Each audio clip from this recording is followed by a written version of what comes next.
How to show battery percentage on Android mobile. So hello guys, in this quick tutorial video I will tell you how you guys can do that.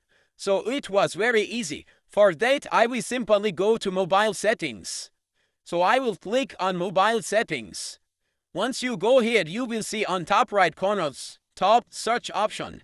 Also Wi-Fi, mobile network, Bluetooth connection sharing. So I will click on search. Here you guys can search for percentage. So I will simply search for percentage. Once you search for that, you guys will see notification status bar battery percentage. So simply click on battery percentage. Once you click on battery percentage, you guys can see notification icons, battery style or battery percentage. So click on battery percentage. Once you click on that, you guys will see inside battery icon, outside battery icon do not show.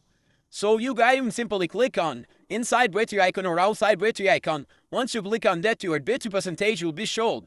That's how you guys can do that.